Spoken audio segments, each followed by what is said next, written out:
Welcome to the Church of Mabus radio show. It's Friday night, 7:15 p.m. Central. You're listening to United Public Radio, 107.7 FM, New Orleans. We got Jay McNicholas here with us tonight. How's it going, Jeffrey? It's going. Gone. It's not gone yet. We're still got something left in the tank there. It's the apocalypse, and we're still moshing with the apocalypse. So we're doing it. We got Maxim Furek here tonight. Did I pronounce that correctly? Say it one time. You came close, Jeff. It's Furek, but that's okay. Correct. Maxim Furek. Okay. I gotta tame my Georgia, so I make sure I try to pronounce things correct and do it right. But we appreciate it. I'm so glad you're here.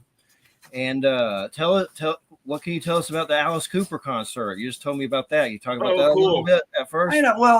I'm a former rock journalist, so I just love this stuff. And a couple of years ago, I saw Marilyn Manson and Rob Zombie together. And I'll tell you what, Tuesday, Alice Cooper was so much better. I mean, he's masters theatrical rock. I mean, he does all the gimmicks, kills all the people. It was just great, just a wonderful show visually and then musically. He did all the hits. It was great. So I had a great time. It was a great way to kick off the summer. So 2025 is going to be awesome. Yeah, I like Rob Zombie and Manson as well. They did Twins of Evil. I didn't see the concert, but I heard about it for sure. Definitely some interesting personalities for sure. Alice Cooper, I don't know if he's a Capricorn, but I know Manson and Rob Zombie are for sure. Yeah. When I saw that concert, they ended with Helter Skelter, and that was a crazy song that Charles Manson, misinterpreted and used that to predict there was being a apocalyptic race war in 67. So that song is kind of infamous, but that was the last one that they did. Yeah, I heard that one on YouTube. That's interesting for sure. Well, tell us what got you started with these fringe topics, paranormal and cryptids. I know there's an attic story. Is that kind of the start of it? Cryptids in the attic? What's the start of it? The catalyst? Yeah, well, I'm a former psychologist and rock journalist. And as a psychologist, I was involved in addictions and recovery themes. So that's my background. I always had a love for music, as so many of us do. And I was a rock journalist. I wrote a number of books about rock and roll. Back home, there was a song called Timothy. It was 1971. Timothy was about cannibalism in a mine shaft. And in northeastern Pennsylvania, there's lots of coal mine, anthracite coal. So this song was about cannibalism in a mine shaft. And the song from 71 seemed to parallel a real life story that happened in 1963. And that was the Shepton mining disaster, where 3 guys were trapped for 2 weeks. Only 2 came out, and there were horrible allegations, unfounded allegations of cannibalism. And I started to write a book about Shepton. And the more I did research, the more I found all these paranormal aspects, like out-of-body experiences, near-death experiences, afterlife experiences, alien, humanoids, all this stuff. So that book, The Shepton Mythology, came out in 2016. That was 9 years ago. And that opened up the doors to the paranormal. I mean, it's been gangbusters since. And again, Jeff, I didn't go looking for the paranormal. It found me. Hey, Mark Eddy, how you doing? Mark, you created this monster. So Mark introduced me to Jeffrey. So anyway, thank you, Mark. Mark is a recurring repeat offender with us, bringing great guests in. So yes. I know, boy, and I didn't even have to pay him anything. He just did it. So he's pretty cool. Mark used to co-host with me many moons, and he's done it recently again. Exactly, Mark. Sorry, not sorry. Yeah. And I met Mark for the first time in Butler, Pennsylvania. Let me see, that was April 26th. And I was invited to the Butler Paranormal Conference, and I did was a guest speaker there with Stan Gordon and a number of people, including the Psychic Vincent sisters. So it was a really hoot. It was kind of neat to do that. I met a lot of people, had a really good time. James Krug was there. And I just had a wonderful time. So thank you, Mark. It was nice meeting you, and I appreciate everything you've done. But as I was saying, 2016, that's when the book came out, the Shepton book.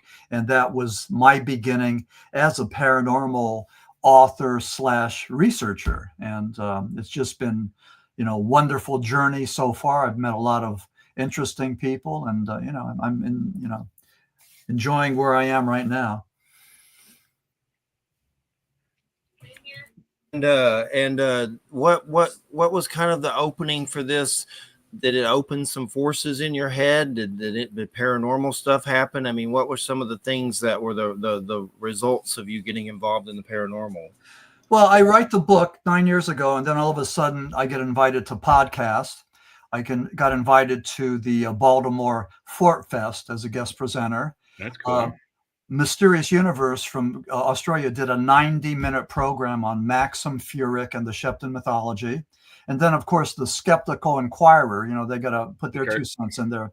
But they did a really extensive piece on it. And then at the end, they use Occam's razor, that medieval very familiar with nonsense, claiming that that it couldn't have been paranormal. It had to be the miners hallucinating or something else. So, and that's fine. So that's fine. So be it. But still, they gave me a whole lot of press and publicity, and they made a big thing out of the Shepton mythology. So that's what happened. It just happened. I didn't make it happen. I didn't have a publicist. I didn't work on this. I published the book, and then kaboom, doors open. So explain that one to me. I mean, it was almost like forces were channeled through me or near me. Forces took me other places, but forces beyond my control. So this wasn't anything that I had intended. It just happens. And believe me, it just happened. I mean, my involvement in the paranormal was just it hit me on the head, and here I am. And what was your next book after that? What's a few of your books? Some of them. Well, you had mentioned the apocalypse, but just jumping forward, this is the Paranormal Apocalypse. Is this how it ends? That's coming out this summer. Maxim W. Furek, author of the Shepton mythology, and there's a gray, nice, in the guise of a grim reaper with all the skulls and the hourglass. And I contend that man is motivated by fear. It's the most essential emotion we have. And it doesn't matter if it's political fear, religious fear, social fear. Yeah. We are afraid. 95% of us are afraid, and we just follow the crowd like lemmings, and we allow ourselves to stay in the state of fear, waiting for either World War III or the next pandemic or whatever, you name it. So, and they're saying, Jeff, I know you're on the Panhandle. They're saying that the hurricane season is going to be pretty ferocious this year, and it's going to be extended further than November. So, that's when I'm down there. So I'll be joining you for the, so we'll have a hurricane party sometime. Yeah. Let me know. I've actually had a hurricane party. I believe I think it was Hurricane Hugo. It went right across Savannah. It was supposed to hit Charleston, South Carolina, which is like an hour and a half north of Savannah, but it turned 90 degrees at the last second and went bam, head first, full speed into Savannah. I mean, we had 3 foot of water going down the streets, street wide rivers. But everyone came to my house because the one I was renting had I'll put my camera on for this. It had a what they call a hurricane bolt, a big star bolt on one end of the building with this huge, I think it's about a 2-inch bolt, steel bolt, goes all the way through the structure of the building to the other side where there's another star nut, and they screw it together, and it holds it together from strong winds. So we had 20 people in my apartment. It's a 2-story apartment, and we had I don't know, 8 or 9 cases of beer. Ran out of that, and I worked at the liquor store across the street from us. It was 1 block over, Johnny Gannon's package shop, and so I knew the owners. I worked there and everything. And me and my roommate were running through the hurricane at the last second. At 10:59, they closed at 11 to get more beer. And my boss sees us, and he opens the door, and he looks both ways. He's like, "Hurry up!" Yeah. We bolt in. He locks the door behind us. We buy 4 or 5 cases, whatever money we had left. We're like, "Thanks, Charlie." We bolt back to the apartment. we boozed out all night long. It was awesome. We had other recreationals as well, but like I was saying, it was college. I mean, sure, yeah, okay. I went through Michael, and it sucked, and it was definitely Michael 2018. Yeah. because we did a Mississippi Delta blues trip in April of 2019, and we went up to, what is it? Is that 10 that goes across Florida? Yes. Yes. Yeah, and something like 90% of the woods up there was just flattened by Hurricane Michael. I mean, it was nasty. Yeah. Roads were shut down for a couple of days. I mean, it was a bad one, and it took out, what was it, Mexico Beach on the Panhandle. There are a couple of seaport cities that got devastated. It was bad. I was in a bathtub with my dog Jack, who's passed now, with the Bible, and it was in a mobile home. Wow. And I actually went outside and stepped in the eye and didn't realize it. Wow, and yeah, okay. And came in, and I survived, luckily. Being in But the man, eye it was horrible. uber spooky. Yeah, it was I can't horrible. even describe it. I mean, everything is silent. There's no wind. Yeah. And if it's at night, it's dark. If it's, unless, you It's know, a there's monster. sunblock. So, and if it's the daytime, it's like gray, like you can't barely see anyway. The calm before the storm. Interesting side note. I don't know where you were during Agnes. Agnes was 71, 72, 73. I think I was 6 or 8. Blew through this region. I mean, it took out the entire East Coast. I think it slammed into North Carolina or South Carolina, came back out, regained strength, hit Maryland, where I was. Knocked out power for like a month or so, and then went north right across Pennsylvania, New York, and straight up the New England coast, and just knocked out power for the whole East Coast. Do you remember that? Yeah. I was in college. While we're talking about hurricanes, that is the catalyst for me, how I got into paranormal studies. I was 6 or 8. I don't remember what year it was. It was 72. I was 6. It was 73. I was 7 or 8. But our basement flooded, and we had just moved into our new house in Maryland. My parents were bookies, and they had all kinds of books down there in boxes. So they got what they could before the basement flooded. So we had an indoor pool for like a month, which was cool. Even though it was raw sewage, we swam in it. But the few boxes he saved, I went through them. We didn't have power for a month. We couldn't play outside all the time. The trees were all, pardon the expression, just they were all. So we played outside when we could. We played inside most of the time, and we swam. And then I started looking through these boxes, and I found Chariots of the Gods. Oh yeah. And I was 6 or 8. I didn't read it, but I looked through it, and there's a whole center leaflet of all pictures. And one of the pictures that stood out to me, and I'm like, again, 6 or 8, I don't remember, between that age. I saw there's a rock in Guatemala that has a cogged wheel on it. I was into watches. I still am. I have a collection of wind-up pocket watches. And I thought to myself at that age, what would the Mayan people need with a cog if all they know is, like, sharpened anthracite rocks? Yeah. It was a huge mystery. And at 6 years old, I found that out. And then at 11, I started, In Search Of came on, all kinds of, Peter Graves did a movie called, it was in the theaters, Man, Myth, or Monsters. It's something else on IMDb now. Mm-hmm. All about Bigfoot and cryptids. It was fantastic. And then I've been into UFOs and big feats since then. Yeah. It's amazing how the doors open for all that stuff. I mean, like, the whole world seems to be just, intrigued by paranormal topics and everything. Listen, before we let Hurricane Agnes go, I got to tell you this story. I'm from northeastern Pennsylvania. Agnes came through the Luzerne County area, went to a town called Forty Fort, and the water came underneath the cemetery. The whole thing exploded or imploded, and there were coffins and cadavers floating down the thing. I mean, like hundreds of them. So that was 40. It happened in Florida, but that was with pools. It pushed everyone's pools out of the ground. Yeah. Amazing. But you're right, Jay. It hit, went back out to sea, regained its strength, and then it came back with more water and just pummeled us. So like we were hit pretty good, 1972. But 2011 was Hurricane Lee. Yeah. Hurricane Lee was even worse, and that was 2011. And we get beat up by hurricanes and floods, like, I think almost like once every 7 years.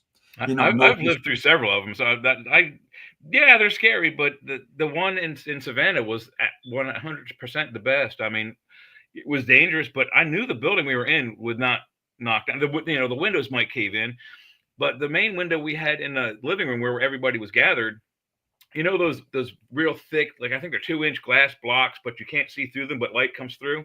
Yeah, right. Yeah. The whole front window was that. I mean, it was like 6 foot wide and 4 foot high. It was like a bay window, but not a bay window. It wasn't bowed.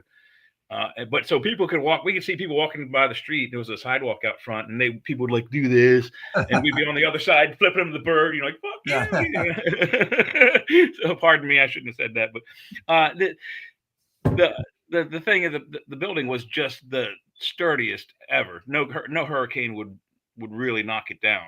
But like I said, the glass would be at jeopardy. And none of the glass broke the whole time. We were in this thing for 6 or 7 hours. I don't know, a long time. Yeah. Yeah. You'll definitely sign us up for Paranormal Apocalypse interview, because I'm wondering if we're even going to survive this year at all of it. Like the way that looks. Well, let me ask you this: what's your main concern? The hurricanes or something else? I'm talking about everything. I don't want to get into politics, but he seems like a Batman villain in the White House that's really scary, and I see a lot of the headlines. I have to look at the right side of it for my job a lot, when I'm kind of more of a people would probably consider me more of a liberal.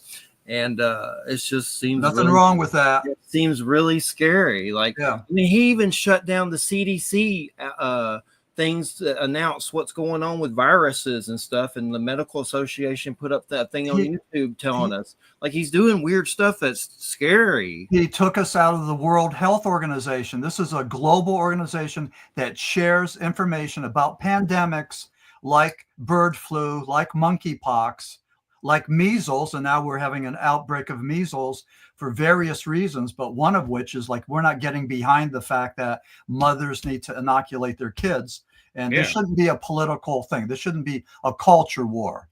You know, with a disease, you get a shot, you get that immunity, and you quarantine. That's what you do. Well, I know for a fact we were. As kids, we were in vaccinated for several things before going to public schools, number one, but also certain things you caught before you were able to have a vaccine. I know I had the measles, I know I had the mumps, and they have vaccines for all that stuff now, so the kids don't get them if you give it to them early enough. But everybody I knew, we had the measles. The whole neighborhood broke out in the measles. Nobody died. Yeah. They call it the pip in England because you look like, a dice with pips on your face. Let me tell you, I know a guy that I've worked with for years that's as right wing as you can get, and supported him at first, and now he's like scared.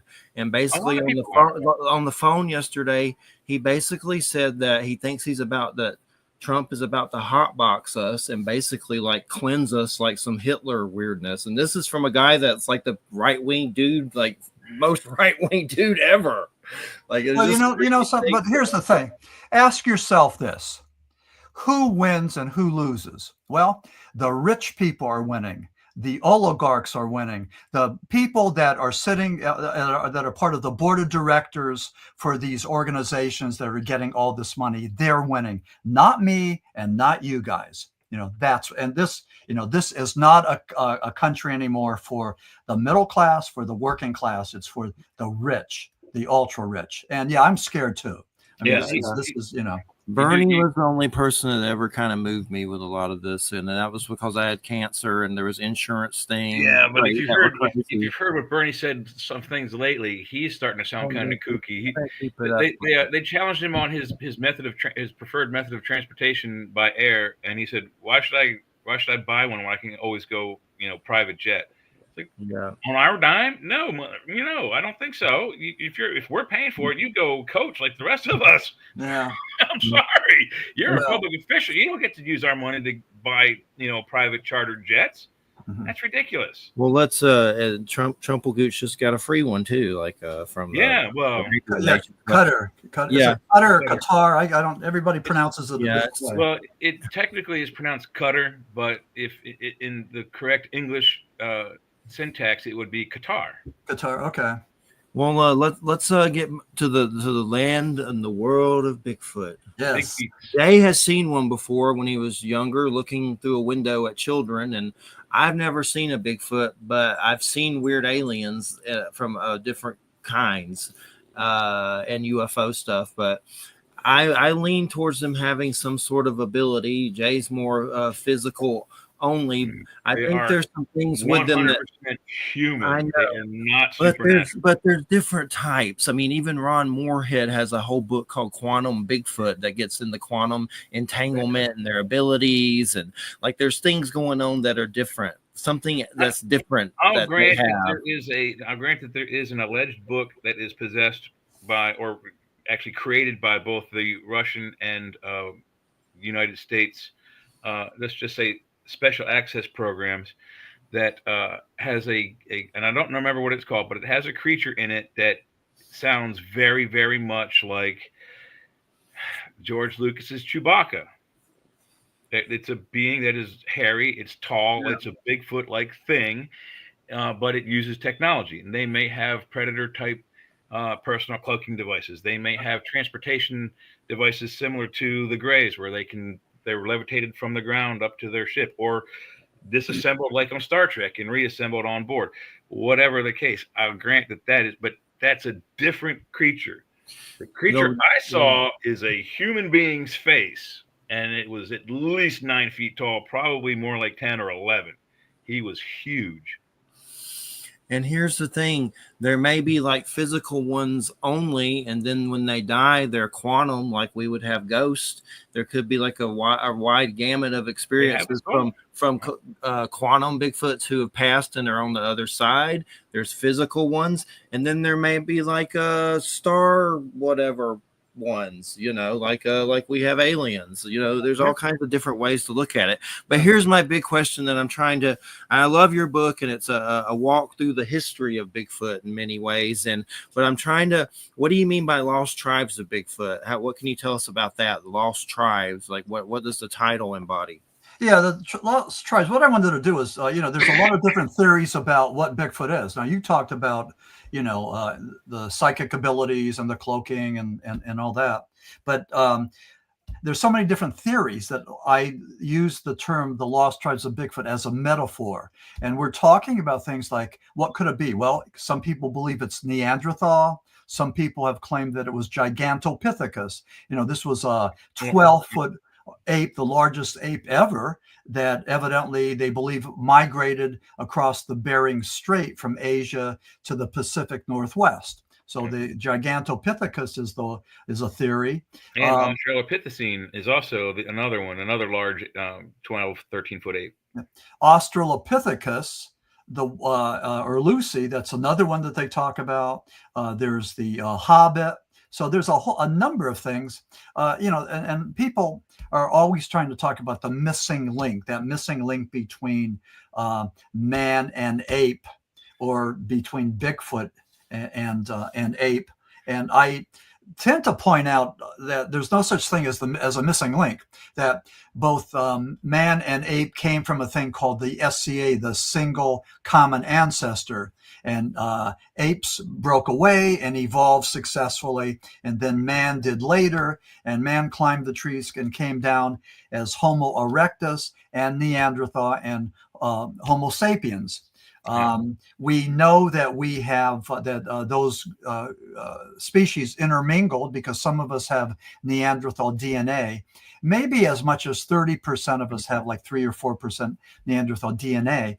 But the other thing that's pretty interesting, I find, is that with man and ape, human beings share 98% of our DNA with bonobos, with gorillas, and with chimpanzees. 98%. That means that Jeffrey, you, Jay, and I have 2%. This separates us from the apes. That 2% DNA. And let me throw this out to you, since you've done a million podcasts and you have a ton of data in your head. What do you think that 2% represents? What do we have that the chimpanzees don't have? We're pretty sure we have a much better reasoning brain than they do. We have seen them reason out things, but not without motivation, and sometimes not without being shown how to do it. Okay, yeah. Jeff, you agree with that? Well, I'd love to write a book called 2%. For some reason, I thought of reptilian 2%, but I don't know if that's accurate or not. Well, I'm not sure. I'm not sure the composition of the ape brain. I do know that the ape brains are in a larger skull. They have a sagittal crest, so it's a remnant of the elongated skulls, which are found in every continent of the planet, but more concentrated in places like Peru. That's one thing. They have a larger skull, a larger brain capacity. They have larger muscles, larger bones than us. It's evident that with all of the ancestors that we have, that there's no gradual procession from Homo habilis to Homo erectus to us. There isn't. There's a million-year gap right there. Nothing. So either that million-year gap is somewhere underneath the oceans being destroyed until we can get down there fast enough and find it, or it doesn't exist. Yeah. So that means that million years, either somebody went and injected something into the species, or we just don't know where that million-year gap. We should logically find those progressive million years of going from Homo habilis, for example, uses very simple tools: a stick, a rock, a club. Boom, that's it. You take a rock, you take a stick. Maybe you learn to tie that rock to a stick. Now you have a hammer or a club, whatever. That's about it. And their homes are found homes: hollowed out tree, hollowed out cave. Successfully kill an animal and use its cave later on, that kind of thing. Homo erectus, which comes immediately after Homo habilis, as far as our knowledge goes, they use advanced tools like knapped knives. They use spears. They have a thing called the atlatl. And then they also have advanced multi-story homes. And when they have these homes near water, those homes are built on stilts. So, but there's no progression. It's from caves to bam. You got the Ritz Hotel Carlton right there. Yeah. Well, the other thing too, when they talk about evolution, a lot of the researchers say it's messy. That evolutionary tree is messy. It's not linear. It doesn't go from sequentially. It doesn't go from A to B to C. It looks like a bad Bob Ross perm. It really does. The ape family tree looks like a bad. Every other animal's family tree is like whoop. Yeah. Straight like an arrow. Yeah.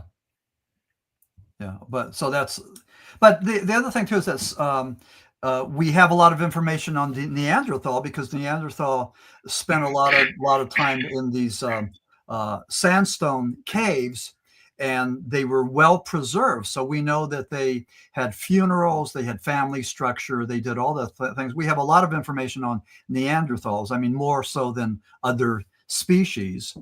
One theory is that as man developed the cognitive abilities, that Neanderthal had developed psychic abilities. Again, it's a theory. There was a British, primatologist or anthropologist that talked about that. But, one theory is that Bigfoot communicates telepathically, that Bigfoot has psychic abilities. Like, for example, you were talking about the Greys, the aliens transporting from Earth to their vehicles, and that we talk about bilocation or rapid transport.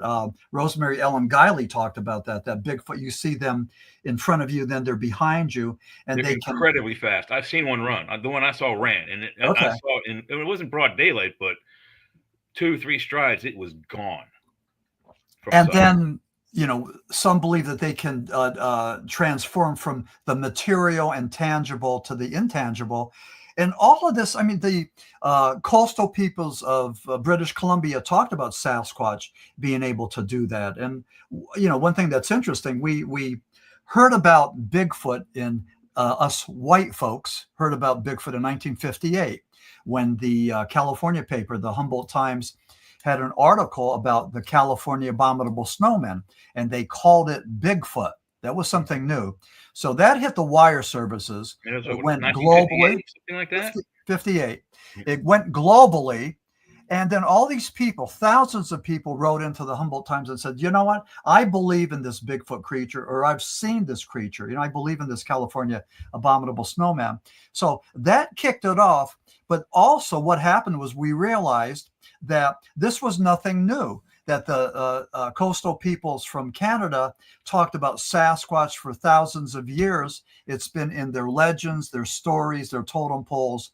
And they believed that Sasquatch, that it was a blessing, a sacred thing to see Sasquatch, that Sasquatch preserved the environment, and also that Sasquatch had those abilities to blend into the intangible, rocks and trees and everything. So, a lot of the stuff that we think is new, it really has been around for a long time. And, so it's just interesting, the history of that. And I try to put that together in The Lost Tribes of Bigfoot. I just try to go and connect the dots, see where it started, what are the theories, and where are we now? So basically, that's what I did with the Lost Tribes of Bigfoot. Like all of us, just trying to find the answers, trying to find some definition. We did a deep dive on one episode. Was that with Carter?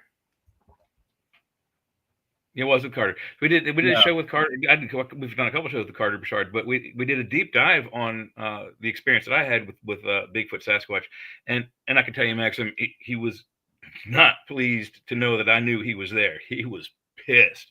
But he had a program that or one of the, I don't know if it was done by a drone and then downloaded, but he somehow got footage over top of where the house was, and we could see where the creek was behind the house where he disappeared. The Bigfoot that I encountered, it looked human. It looked to be about a 40-year-old man. It had brown hair, red hair, white hair, blonde hair. It had every color spectrum of hair, mostly dark brown and black. But I mean, it's without question, it looks like Chewbacca. Yeah. Okay. Chewbacca looks more, Planet of the Apes like than human. It's human face. There's skin. The only thing is it has a long mustache and, like a hippie biker mustache and a long beard and long hair. And all of this was skin. And I could tell it was an older male creature. And he was watching us in a second story, and he had a pleasant face. He wasn't like, but he was just like, watching us play. And then I noticed the smell. And it was kind of like a cross between death, a skunk, and nasty poop. Yeah. Now, where was this, in Maryland? This is in Ohio. Okay. Boardman, Ohio. It's right near an industrial area too. I mean, like 1 mile up the street was warehouses and factories and the biggest Toys R Us I'd ever seen in my life. But anyway, he was watching us play, and then he saw me seeing him watch us, and I was like frozen on 10 feet away on the other side of the room, and it's the second story of the house. So that tells you how tall he is. And we got about 12 minutes, plus if we go over about 10. So let's get, he's doing like an hour and 10. What are some things that you can tell us from your book that maybe you haven't discussed before, or something that you enjoy discussing, like some strange tidbits about Bigfoot that you found in your research, or something unique? Well, the one thing, everybody talks about the Patterson-Gimlin film. Yes. And, when you're looking for proof, that may be the one thing, that may be the holy grail. It's been examined and scrutinized probably as many times as the Zapruder film, the film of Kennedy's assassination. Yes. And most people, most researchers, believe that it's legitimate. The story that I like to tell is with John Napier. John Napier was a British primatologist, and he was in charge of the Smithsonian at the time, but this was in 1972. And this is a pretty interesting story because it connects all the dots. But Napier took a look at it, and he said, no, this has to be a hoax. Now, remember, the Patterson-Gimlin film was only 58 seconds long. Yeah. And but it looked like an ape walking effortlessly. The stride looked ape-like, etc. Didn't look like a man in a monkey suit. There were no zippers or seams. You could see the muscularity and everything.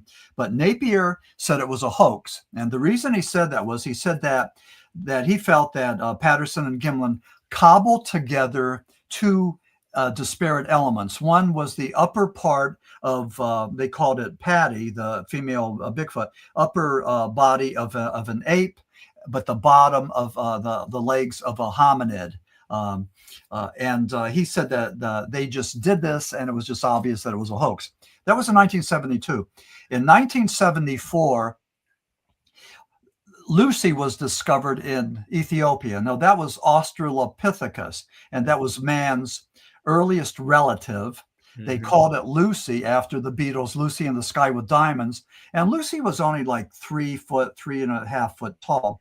But Lucy had an upper body like an ape and the bottom like a hominid. And when Napier heard that, it was almost as though science came full circle and validated the theory. And Napier said, yes, I believe now that this Patterson-Gimlin film is authentic. So that was sort of an interesting thing. Again, that was from 72 to 74. And so that was one thing that the Patterson-Gimlin film, I explore extensively in the Lost Tribes of Bigfoot. The other thing that I like to talk about is the Albert Ostman abduction. And in 1924, Albert Ostman, and you're familiar with that, correct? Yeah. I'm familiar with a couple of them. Some of them were scary. I mean, yeah.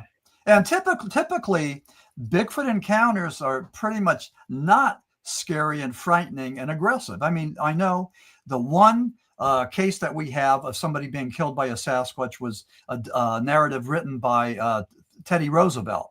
But other than that, there's been narratives describing Bigfoot encounters as being boring, that they're curious and they go away. It just lasts for seconds. They look at us and then they're very reclusive, typically not aggressive. Yeah.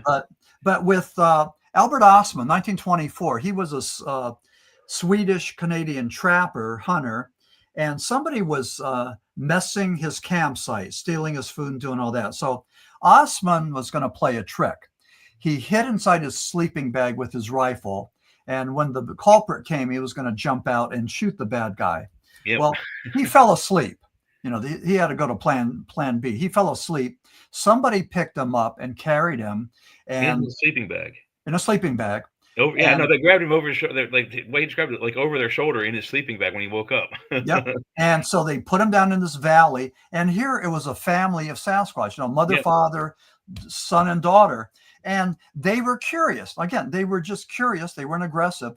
The daughter, Sasquatch, was feeding him sweetgrass.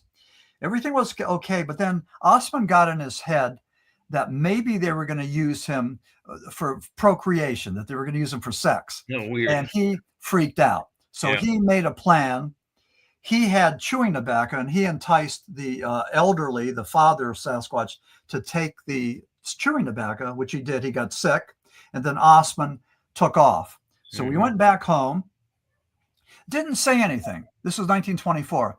There started to be accounts of Sasquatch sightings in British Columbia in the papers. And at that point, Albert Ostman was motivated to go and tell a story. He went and talked to John Green. John Green was a British Columbia journalist. He's one of the original 4 horsemen of Sasquatchery. And John Green believed that his story was true. Now, this was 1924. This was before computers, before Google, before microfiche. The narrative that Albert Ostman gave us was something that came from his own head or his own experience, not from something that he was able to Google. He didn't talk about a smell. Usually with Bigfoot encounters, we hear about that, like, as you said, fecal matter, wet dog, but not with his account. Perhaps because they were befriending him, they didn't use that smell to chase him away or whatever it is. And there's a lot of theories about it. It may be a musk gland that they use. I don't know, but it is offensive. Yeah. offensive. And we don't know what exactly it is. I mean, one theory too is that as Bigfoot shape shifts in between dimensions, that maybe that smell is when they enter our dimension. Maybe that smell comes from their dimension. Again, that's one theory. But anyway, John Green believed that Ostman was telling the truth. And that was 1924. That was the only Bigfoot abduction that I'm aware of. But flash forward to 1961, and you had Betty and Barney Hill. They were traveling through the White Mountains of New Hampshire, and they had missing time, a lot of weird things happened. And so they went to a psychiatrist in Boston, and they had the Dr. Simons, Dr. Simons, and they had the hypnosis, the hypnotic regression. Regressive hypnosis, and he believed that they experienced something, that they were probed and all that. But with 1961, that opened up the floodgates. So many people started to come forward saying, again, I too have been abducted. I too have been probed. You had people like John Mack from Harvard, Whitney Strieber, all these other researchers. That Dr. Mack actually took over for Dr. Simons. Dr. Simons, when the Hales came to him, he was the leading scientist in hypnosis therapy, number one. And number two, he was the chair of the psychology department at Harvard. And John Mack was his protege. John Mack was a teacher at the school. And when Simons either abdicated or left or died, John Mack took his place and then followed up with the Hills and thousands and thousands and more. And he came in as an absolute skeptic about the abduction phenomenon. And by the end of like the first year, he was convinced that it was a real phenomenon. And he's written several books about it. He's been accused of, all kinds of, chicanery and being a bad psychologist. And he did it his whole life. Yeah, I know. Well, and you, when you go against the grain, when you dabble, when you embrace and support the paranormal, you're going to get pushback. And John Mack certainly did. I think the pushback is when you force academia to rewrite their textbooks because what's in it is now missing information or information has changed. That's when they get mad. Because they have to write a new chapter or change a chapter or take something out. And that takes time and money.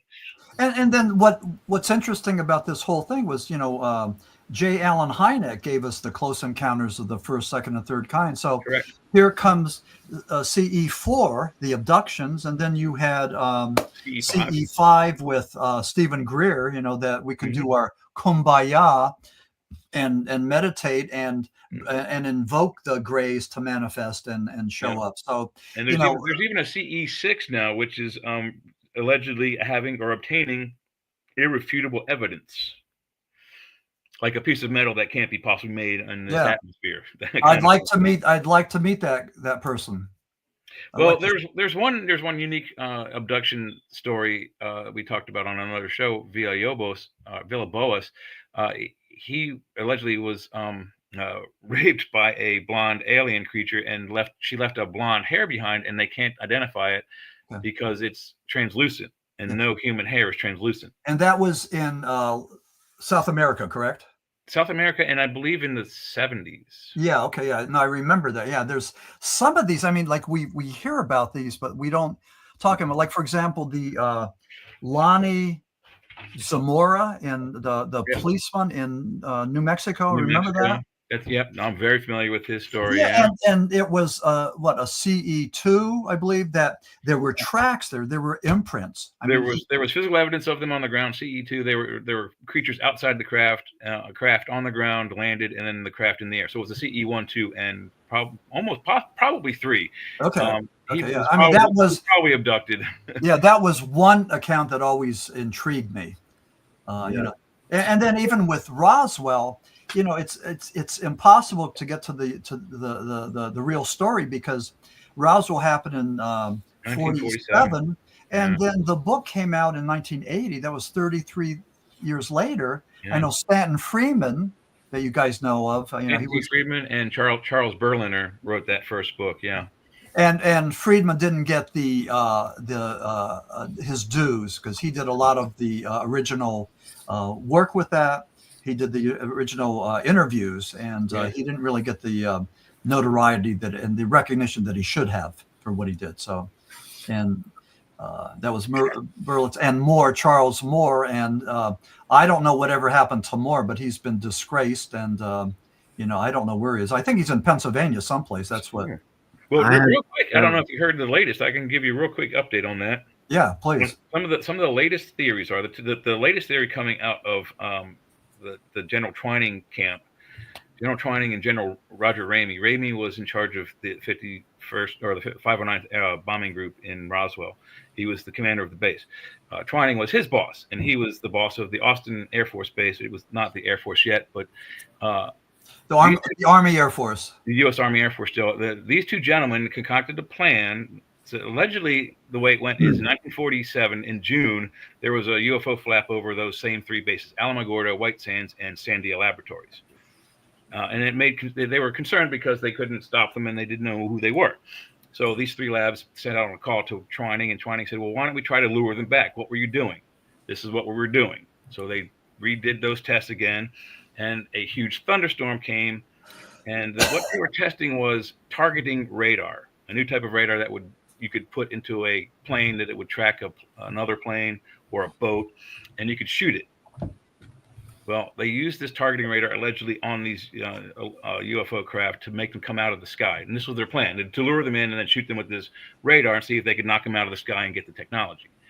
The other theory is that they were a U.S. Army Air Force Special Access Group or Special Access Program working with gray aliens with non-gray technology, trying to teach our Air Force pilots at the time to fly them. And this is before we had jets.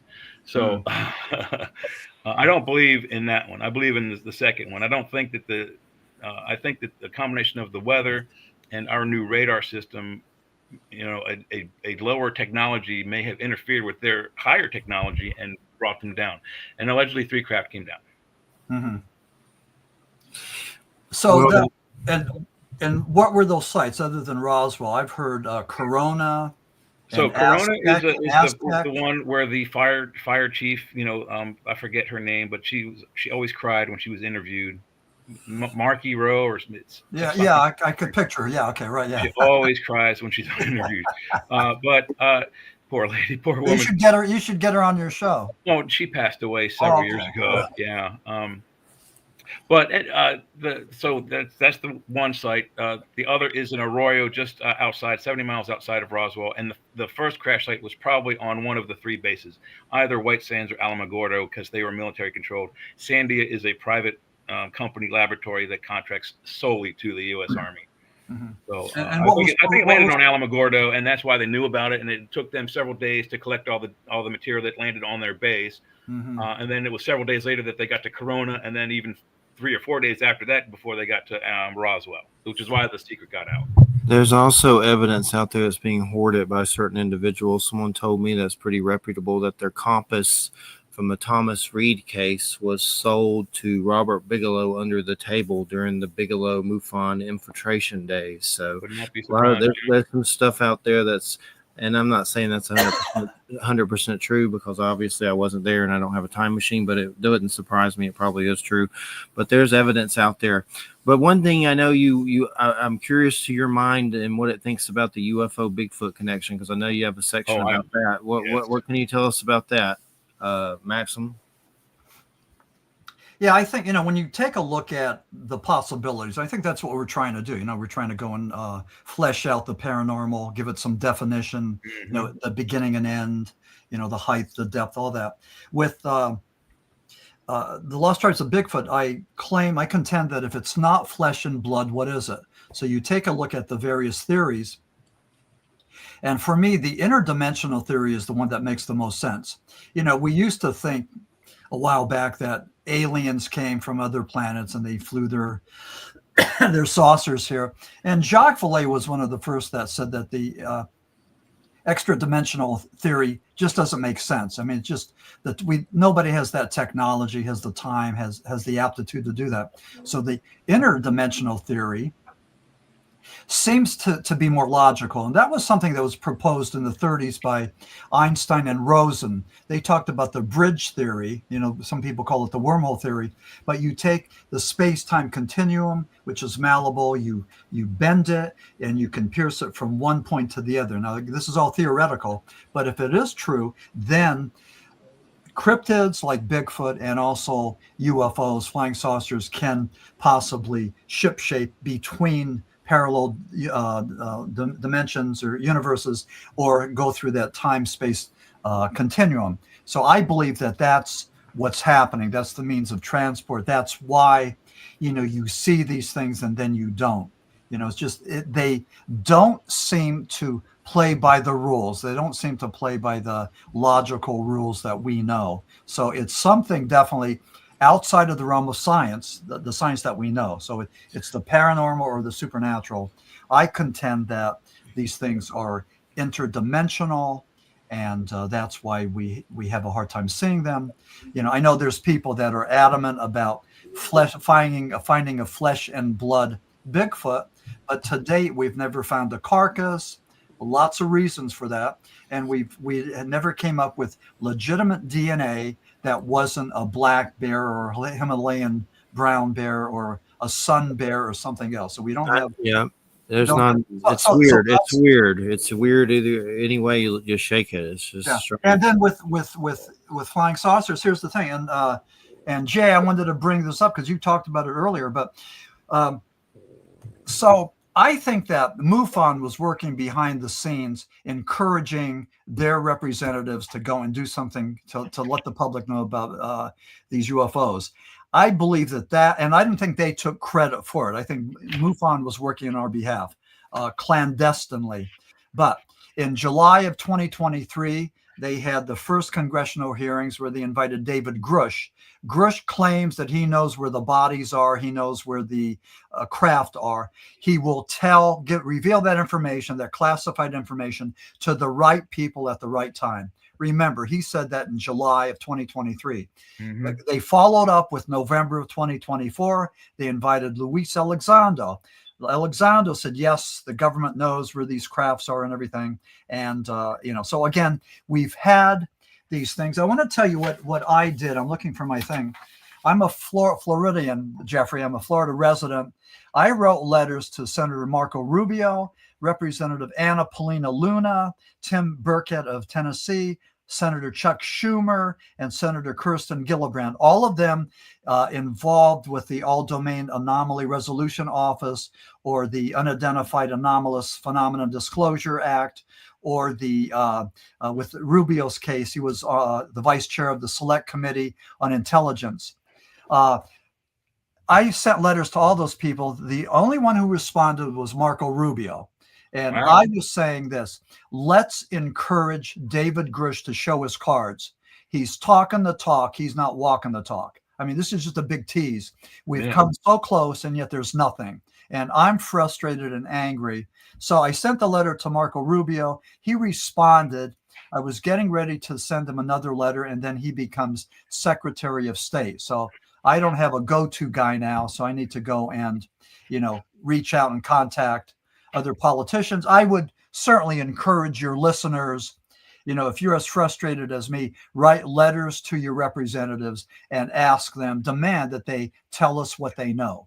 Yeah. So that's my 2 cents. And I'm someone that's been freaked out in my house before, afraid to go outside with weird things in the sky with witnesses and possible weird beings that I saw. So it's like it upsets me how our government acts. Like with the congressional hearings, they're spilling all and saying these truths, but then one side saying it's not true. The same side that released the Tic Tac video saying there's no alien life here. Like weird. Like the right hand doesn't know what the left hand's doing. It just makes them look like idiots when they act like that. Yeah. And Jeffrey, when you talk about the connection between Bigfoot and flying saucers, that Tic Tac video from 2004, that's the Holy Grail. The 1967 Patterson-Gimlin film, which we believe is solid proof, is akin. It's equivalent to what happened off of the coast of San Diego and with the USS Nimitz. They had that video, the TikTok video that went back and forth. It had a tremendous G-force that no human being could withstand. And then it hovered and it went underwater.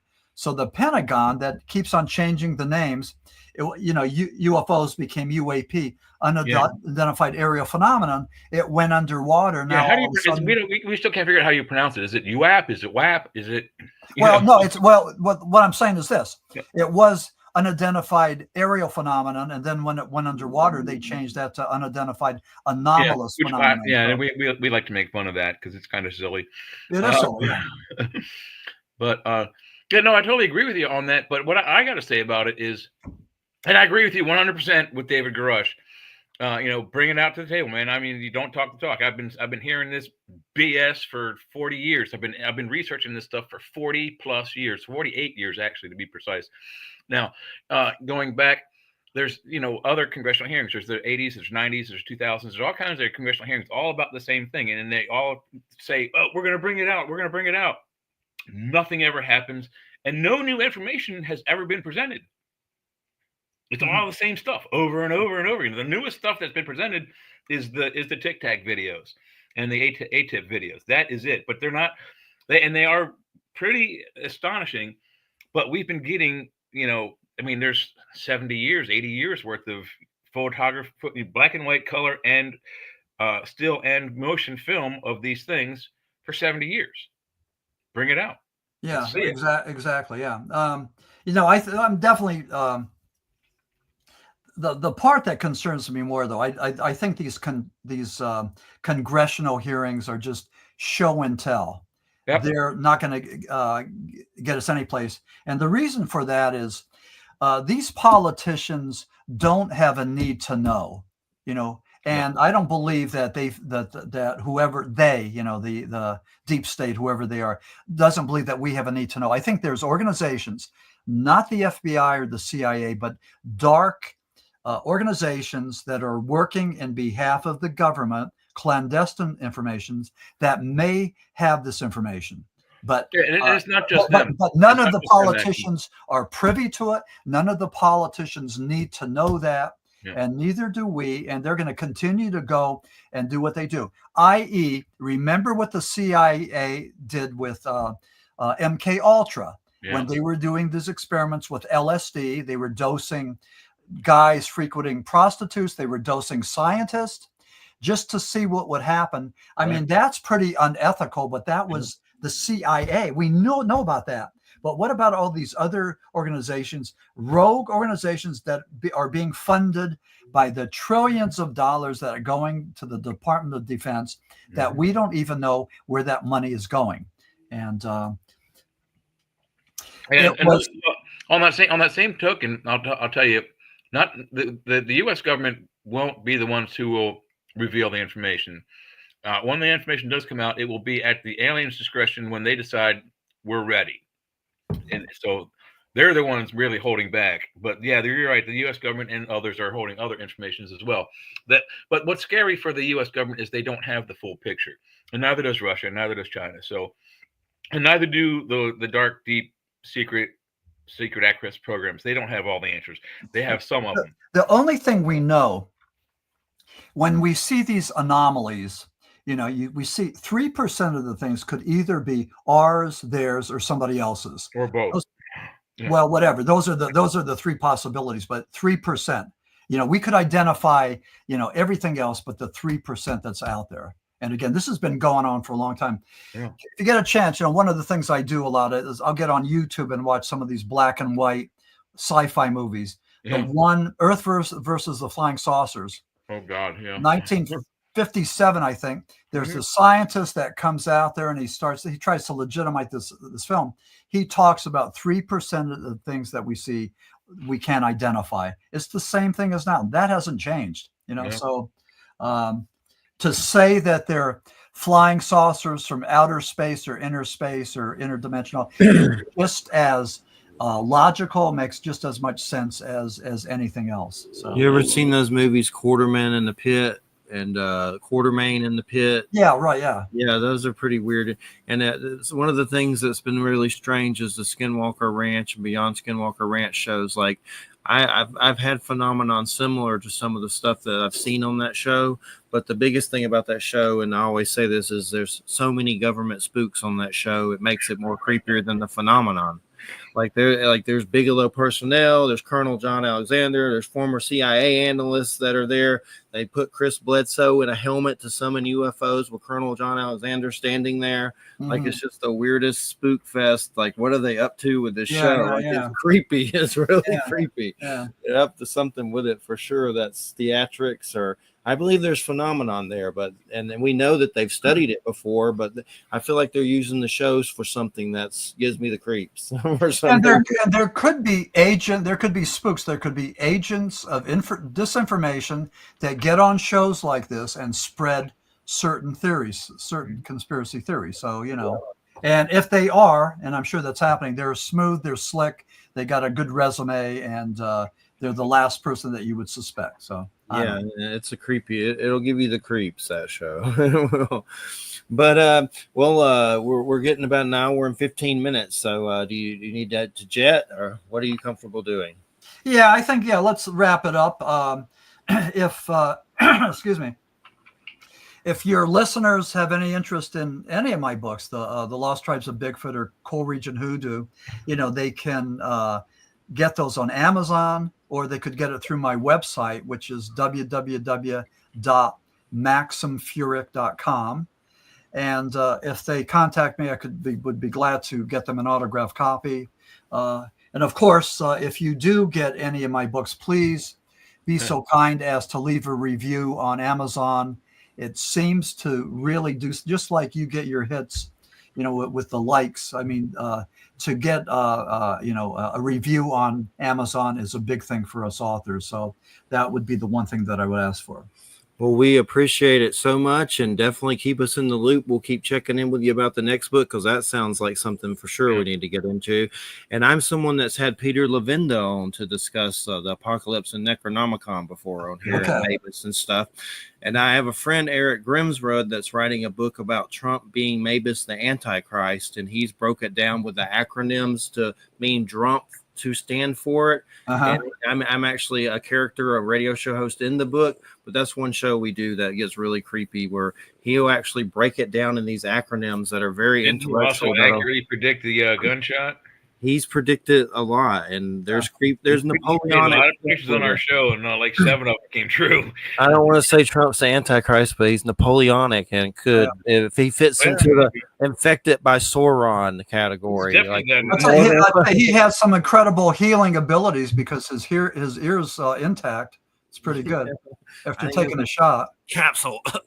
But anyway, take care, Maxim, and we'll definitely get you back. Have a good weekend, and keep me in the loop about Florida, and hopefully it doesn't turn into Mad Max here and we're in a survivalist situation. Jeffrey, thanks so much. I really appreciate being on the Church of Mabus. And Jay, great to chat with you. You have a body of information. You're like a walking encyclopedia. So thanks for sharing that. I mean, it means a lot. It's nice just to go and share information and to fact check each other. So thank you so much. And love talking about Roswell. Right. You got to come back then. Okay. Well, guys, thanks so much. Have a great weekend, and I really appreciate your hospitality. Thank you. Take care, man. Thanks for coming in, man. It was great. Thank you. Okay. All right, later, man. All right, everybody. Welcome to the Church of Mabus radio show. Let's see what we got going on with guests coming up. Next week is do you like the new comments box inside the screen here? Yeah, that's pretty cool. There's a little toggle. When you go to comments, you can toggle it in. You can toggle it out. I've done it before. Next week is a DMT illustrated guide, like to the creatures that you would see when you're tripping on DMT, by David J. Brown and Sarah Finn Huntley from Inner Traditions. Unfortunately, the book is a trip. Well, I've been there a couple of times, but the book is really cool, because there's like machine elves and like Terrence McKenna kind of stuff and things like that. But the illustrated guide to DMT, like entities, but some of them are pretty interesting, because some of them DMTs, ayahuasca and stuff like that. And which is the DMT is the ingredient of it. But apparently a lot of people have had experiences on it where they've seen beings, and a lot of these beings just look like stuff from UFO lore. A lot of them, from what I see in the book. You got the book, you can check it out. But let me see what's coming up next. Clay Adams from Fry Comics. He put out a crazy like sword and sorcery Frankenstein comic. Cool. Frankenstein's got a sword, and Kevin Laporte from Inverse Press. These are some comic book guys that I met on Kickstarter, just helping them out with their companies. And plus, it's cool because you can get into so many different subjects with them, from comics to books to movies to paranormal. We had one guy that does a Blood Realm, a fantasy comic that's like the Lord of the Rings on acid. Oh shit. But anyway, he had a paranormal encounter one time where he woke up and saw a Victorian lady just standing over his bed, and he was so scared to look her in the eyes. He was like Adam Sandler telling the ghost story. It was really good. But we got Kevin Laporte. He just did a Cthulhu versus Frankenstein Gothic matchup comic, and he's got a company in Alabama that does comics. Wild Trees are animal microbiologist. Joseph Schmock, that's another comic creator, does a wild one. That's a fantasy. And July 4th, no show. And then July 11th, Mark Eddy. Yay, Mark. And then July 18th, Travis Gibb. That's kind of a comic dude that does some Cthulhu Invades Wonderland comics, like Cthulhu Invades Oz, from Lovecraft. Oh, God. Cthulhu Invades Fairy Tales. He's doing one called Cthulhu Invades Grimm Fairy Tales. And then Nisha and Norma, that's some psychedelics from Intertradition. I'm sensing a bit of a theme there, Jeffrey. I know what comics, psychedelics, comics. Well, not just comics, but comics about Cthulhu. Oh yeah, there's a lot of those. But yeah, he does some good holiday spirit comics, which are like anthology, Creep Show, Twilight Zone, crazy stories like Santa Claus, and elves, horror stories that you can are in comics, kind of like a Tales from the Dark Side kind of stuff. Yeah, Creep Show was pretty creepy back in the day. And then I'm in August, working on August. I'm gonna try to get some more UFO type guests on and stuff. Some star effort guests. You can hear your puppy snoring again. Yeah, gosh, he's probably doing it the whole thing. Who's that snoring? Who is snoring? But yeah, I need some star effort guests. I added that native lady, but I don't think she wrote me back. I don't think she added me yet. Oh, okay. Well, she seems kind of slow going on that account, so maybe later. I got to be careful and keep my friends list. She's a tribal elder, so she's a busy lady. Yeah, probably so. But she had some interesting things to say about Bigfoot. I mean, talking about I didn't get a chance to ask him about it, but maybe next time we get him on. She said on Sean Kelly's show that the Bigfoot do operate in tribes, and they call themselves after whatever their main favorite food is. Elk, deer, what have you. The different types of their favorite fauna, I guess. I guess one's a turkey tribe, perhaps. But that's what she said about them, is they operate in like a tribe-like format, like the Native Americans used to. Yeah, that sounds very interesting. Even one of my Vietnam people that love Trump from Vietnam just said to me, it seems like Trump has ruined everything. Since he came back to the presidency, the news has been negative. Views have dropped a lot. We used to have videos with over 5,000. Now they stop at 2,000. Very bad. And this is his Vietnam supporter that used to love him. Well, he said it was going to get bad before it got better, so. You're going to die. And then it's going to get better because you're dead. When Pakistan and India went at it, I'd be honest with you, Jeffrey, that's when I was worried that World War III was going to actually come out. That's when we really were at the brim. Yeah, that was scary. I try to keep up with it. Yeah. For right now, they're at peace, but, they've had this whatever argument they've been fighting over for 47, 50 years. Yeah, sometimes I wonder if they we don't even remember. Sometimes I wonder if they get together and be like, we need to be in the news more. Let's act like we're going to nuke each other. And they're in on it. No, yeah, that's probably what they did. The two prime ministers of India and Pakistan said, all right, what do we do? Oh, insurance scam. All right, yeah, let's blow up Kashmir. All right, you ready? Launch. Let's pull in North Korea. Like, I'm not ruling it out. I'm not saying it's true. I'm not saying it's true, but I'm not ruling it out. I don't put it past. I think Trump and Putin do it. I'll do it. I don't trust it. Well, before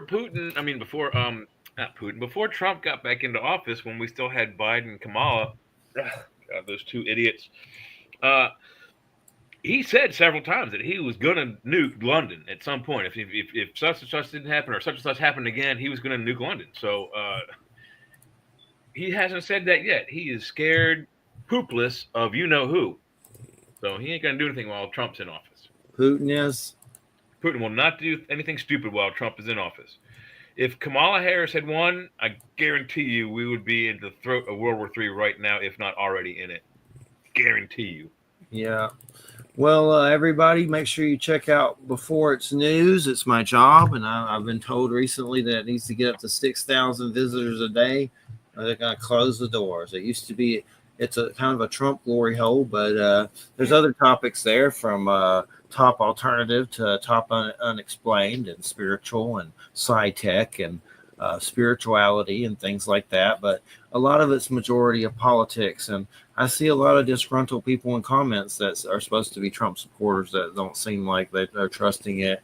And it just seems really weird. But some of the titles right now, if you go to beforeitsnews.com and you click Michael Jaco, huge intel, everyone needs to know he's a Navy SEAL that he was claiming there's Trump doubles and stuff, and he got in trouble with a bunch of people that got mad at him for saying that there's doubles. Another one's this SG Anon reveals all. Here's one. I can't believe Trump did this. Jill Biden accused of major crime.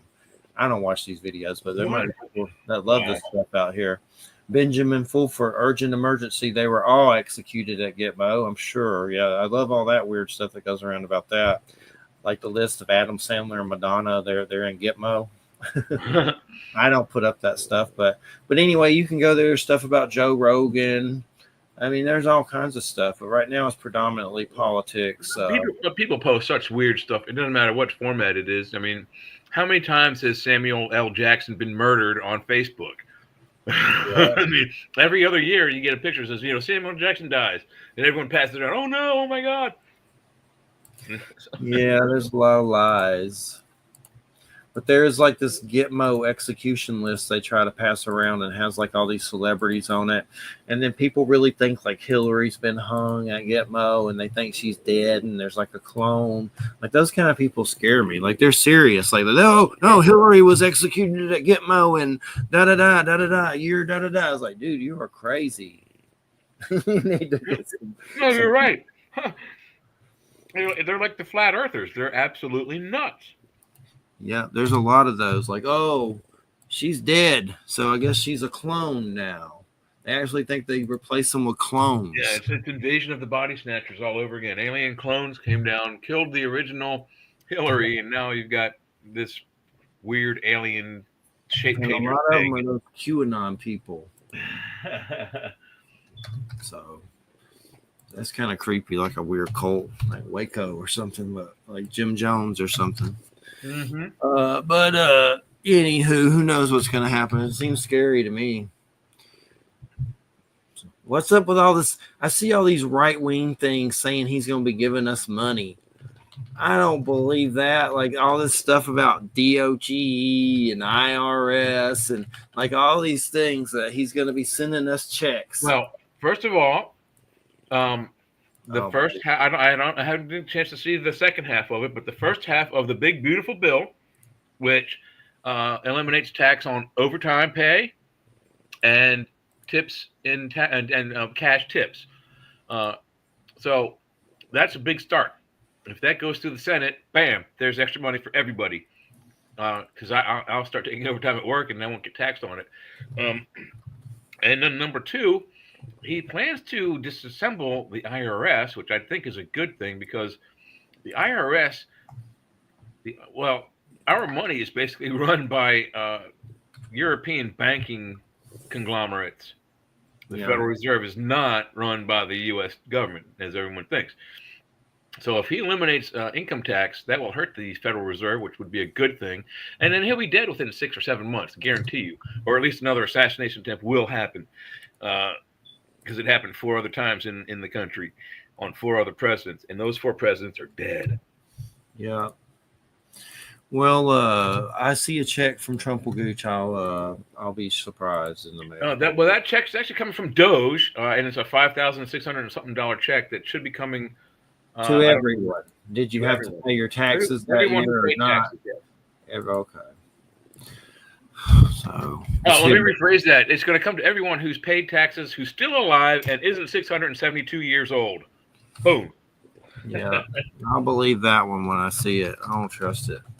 He seems like he's looting to me. You gonna send us some money? I'll believe it when I see it. From right now, it feels like a cold day in hell. Well, But I know it does. It feels like that here. But maybe I'll be wrong. I hope. I hope we're both wrong. But the thing that is really shocking about the whole Doge thing, people are mad at Doge for finding huge amounts of waste of taxpayer money, our money, over the last administration, and it seems to have been always during Democratic administrations that this mostly happened. But no one's mad about the fact that the money funds were misappropriated, used incorrectly, and I mean, who pays someone who's 605 years old? The IRS does. No one's mad about this at all. That's our tax money they're playing with. Yeah, They're mad at him for finding it, but not at people who did it. it's wasteful. Weird. It's really stupid. Well, I think it'll be a good thing if I get a check in the mail. Uh-huh. If I don't, then it won't be. But we'll see. I know the things we're talking about with the medical stuff is very alarming and a little creepy. Why he's trying to mask all that. No, I mean, his last administration, he got screwed over by the CDC. So why do you think he's masking all that? Yeah. You know? But he also fired the people that were supposed to keep the C virus in check, and then it came through and wiped us out pretty much. So he does weird stuff like he's trying to kill us, or maybe he's just so lack of empathy less he doesn't realize what he's doing. Or doesn't care. I mean, he could be. I mean, it's hard to say. I don't think he's out to hurt people. I think he legitimately wants us all to have a better world and make more money. Yeah. And that's not necessarily a bad thing. It all depends on how he does it, which will make it good or bad. Yeah. It's definitely creepy. The man in the high castle. Trying to think, what is there to watch? Have you watched anything good lately? I started watching the Andor series. I got to go back and watch because I was playing my cell phone games while I was watching.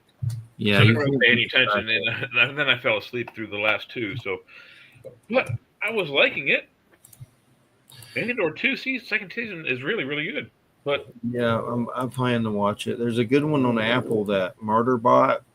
It's supposed to be pretty good. Looks really good. Look up the trailer, but I mean, it has Alexander Skarsgård in it, the blonde Skarsgård brother from that movie Northman, and he was in True Blood and stuff. He's one of those Skarsgård brothers. I know who he is. Murderbot, though. It's about this robot. It looks pretty crazy and funny, too. It's crazy and funny. Well, if it's only on Apple, I probably won't get to see it because I don't have Apple. Yeah, maybe one to put on your Blu-rays one year because it looks really good. I don't have Apple either, but there's ways around that, of course. Oh yeah. I'm not that net savvy. Yeah, but I don't know what else I've been watching. I don't remember. That's the biggest problem. Everything seems kind of. Oh, I want to see the new Predator movie, and then there's a Predator cartoon coming out by the guy that did the last Prey movie that looks pretty crazy. It's like Predator fighting Vikings and stuff, and different time zones fighting samurais and stuff. That's coming to Disney. I forget the name of it. I tried to watch Tales from the Underworld. It was pretty boring. If it was Disney, I can understand why. It's a new cartoon, Star Wars cartoon. I didn't like it. Andor's good. Tales from the Underworld. I didn't even heard that. That's a Star Wars cartoon? Yep. It's not that great. I didn't think it was that great. Not that good. Well, is it the one? Is that the new one with Darth Maul? I don't know. Because there's a new cartoon with Darth Maul coming out as well. This one had some lady in it a lot that used to be Sith, but now she's kind of good or something. I don't know. They're kind of losing their lackluster on Star Wars. Disney is. They canceled Boba Fett. I didn't think Boba Fett was terrible. It had, it could have been better, but it could have got better each season. It wasn't horrible. Yeah. I tried to get into the Star Trek one. What the hell is it called? Lower Decks, I think. Yeah, I couldn't get into it. It was just, I mean, it was okay, but wasn't that sort of. I never watched it. It seemed like they were trying to Rick and Morty it. Kind of look Rick and Morty-ish. Yeah, it was. You're right. Yeah, that's exactly how it looked. No. You ever seen The Rule of Jenny Penn? No. It's on Shudder. Shudder's pretty good and pretty cheap, like $7 a month or something. But anyway, it's a new movie on Shudder. Has John Lithgow in it and Jeffrey Rush, and they're in the old folks' home. And John Lithgow's like a bully with this little puppet that he runs around with, and it gets insane as hell. It gets crazy. The Rule of Jenny Penn. But that's two legends. The animated thing I want, at least for on DVD, and I can't find it. I can find it in like a region DVD that won't play on my machines. Is sometimes called Gandahar, but it came when I first saw it was called Light Years, and that's on Amazon Prime. Is it? Yeah. Now, really? I think so. Is it the French version or is it the English version? Because that's the one I'm looking for. It's English. Okay, I'll have to go back. Cool, thank you for that. I've been looking for that, but I want to get a DVD, the actual physical DVD of it too. It was a really, really cool movie. I don't know if there's a DVD of it, but I've had. Yeah, you can get like a non-regional one, like European region or Asian region ones. I found it on torrents somehow, but I don't know if it's still there. That was a long time ago. I've had it on a hard drive somewhere. Yeah. But I watched it again on Amazon, and hopefully it's still there. But it was there for sure not too long ago. Oh my God. I just feel tired.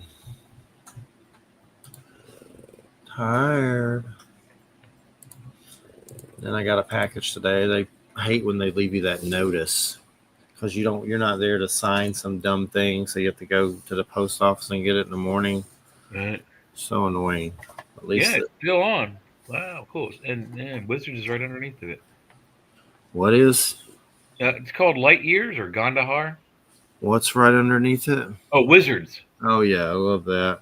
Love all that Ralph Bakshi stuff. It's Ralph Bakshi. Yes, thank you. That's the one I was trying to pull that out of my head. How about Felix the Cat? That was the first X-rated animated cartoon. That's Ralph Bakshi. That's on there. Really? That's on there. Yeah. Wow. Oh, I think part 1 and part 2 is on there. The best is Lord of the Rings, Ralph Bakshi, of course. Yeah.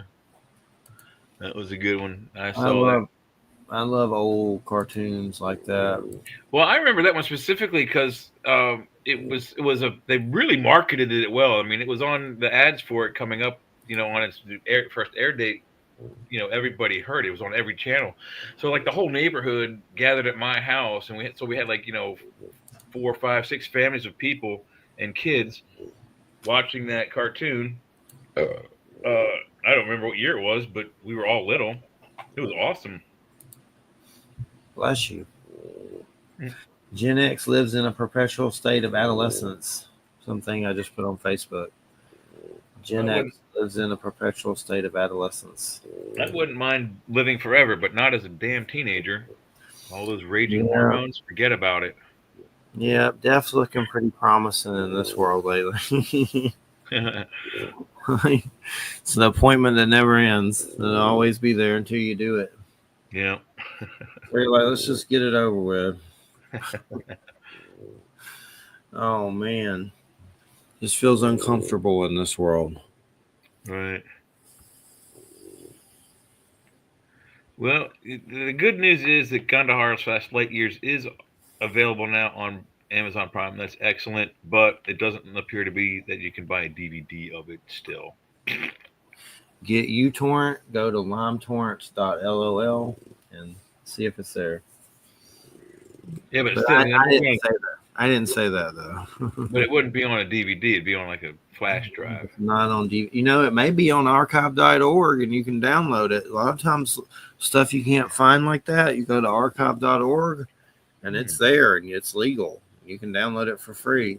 No, I don't know if that's there, but I wouldn't rule it out. There's a lot of cool stuff on there. A lot of TV movies that are good, like weird old horror TV movies. Those are the best. But I've been trying to pick up Spinguli here. I don't know if I'm saying his name right. You know what I'm talking about, right? Yeah. Senguli. Yeah. But for some reason I can't get MeTV. But there's some app you got to pay for that you can get it on there supposedly. But I don't know. I'll watch it. I want to watch it. Like it comes on every week. To get my antenna out for that. Right. I actually have an antenna set up in the attic in my man cave, and I got to figure out some kind of way to attach it outside the window, and have the cable come through it without weather coming along with it. Oh, yeah, that's rough.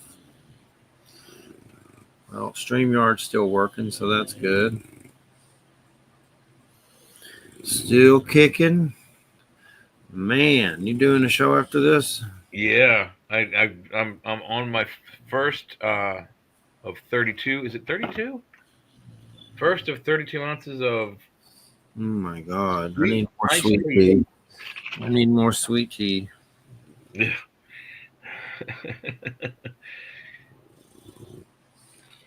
If I drink this, I have another one. If I drink that, I'll probably have the jitters.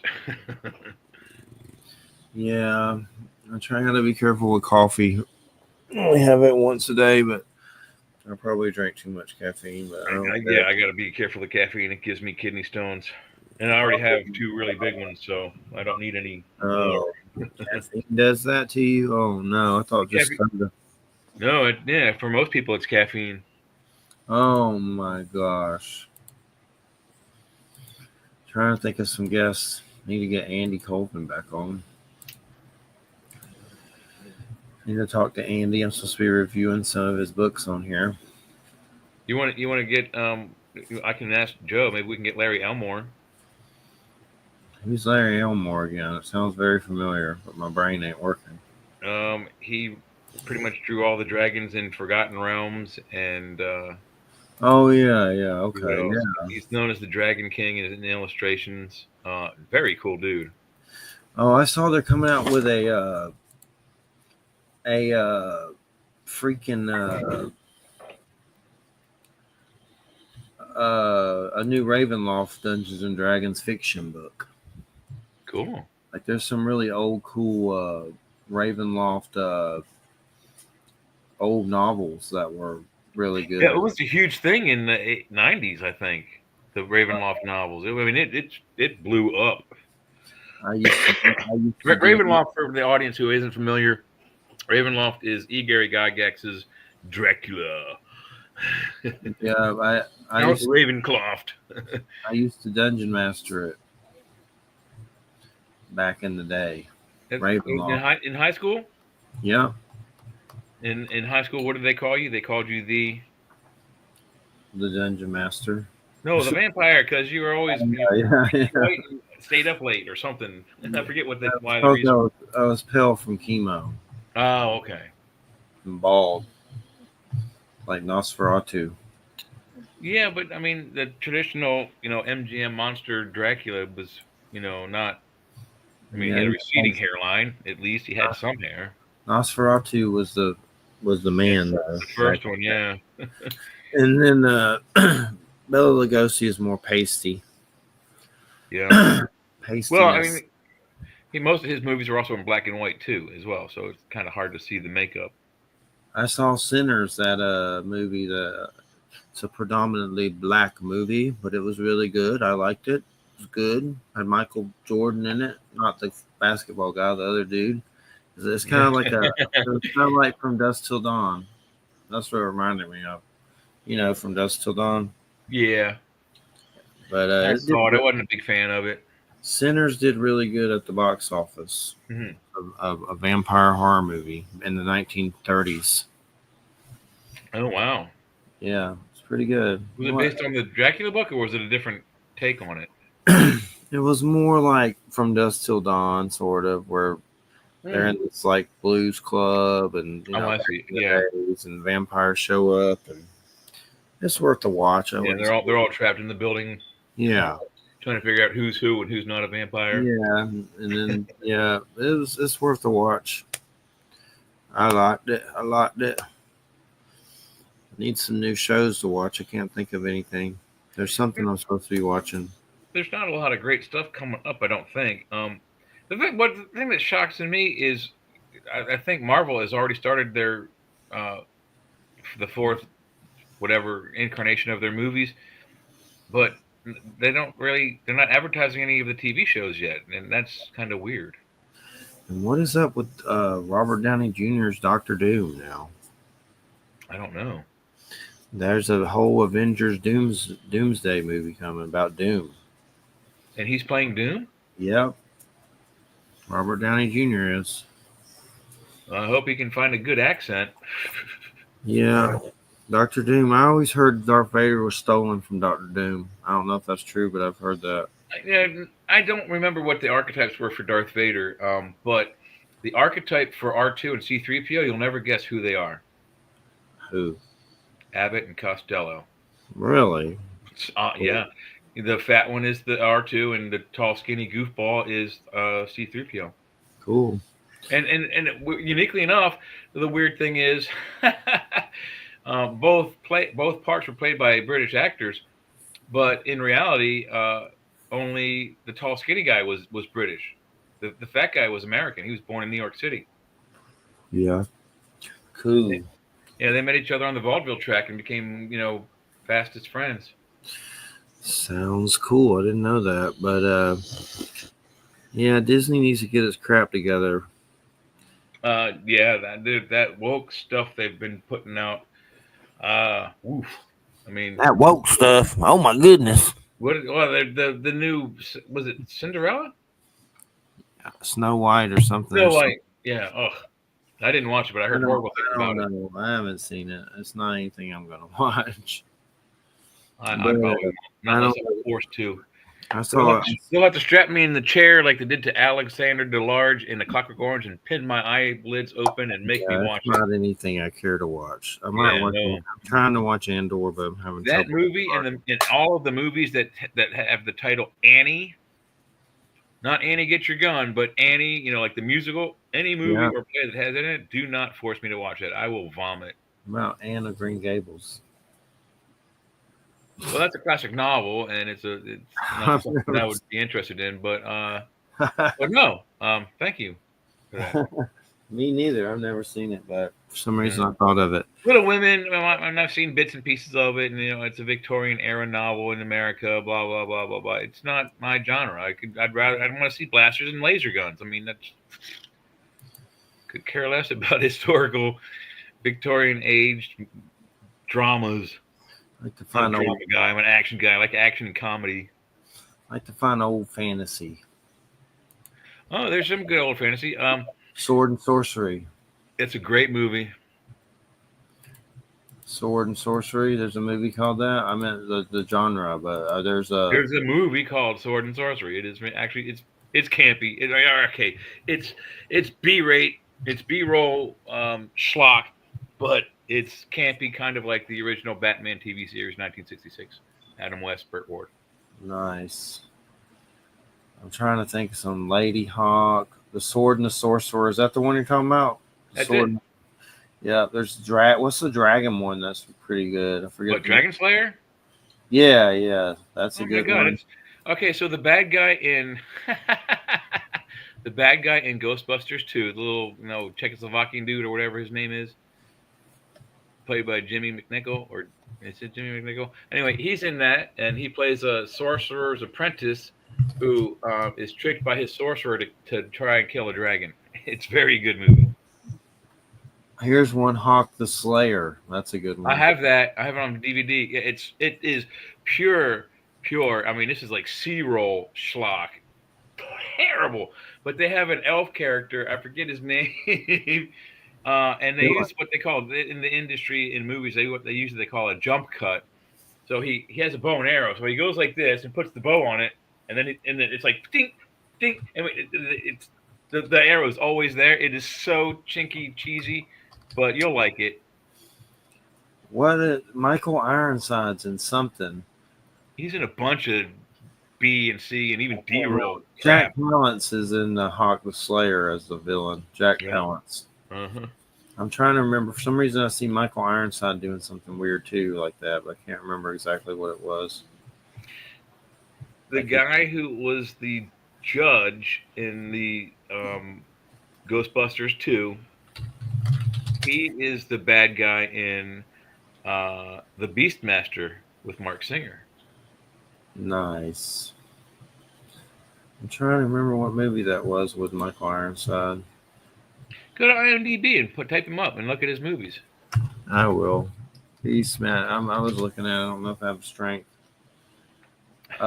Beastmaster, Mark Singer, or Rip Torn. Was he the villain or he's? Oh yeah, Rip Torn. Yep.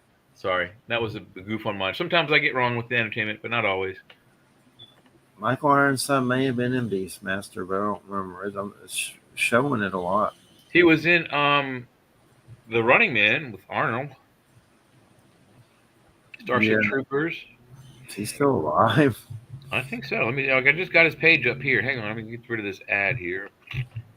1950. So yeah, he probably is. He's only 16 years older than me. What movie is that? Oh wow. Here's his full name. He was born Frederick Reginald Ironside.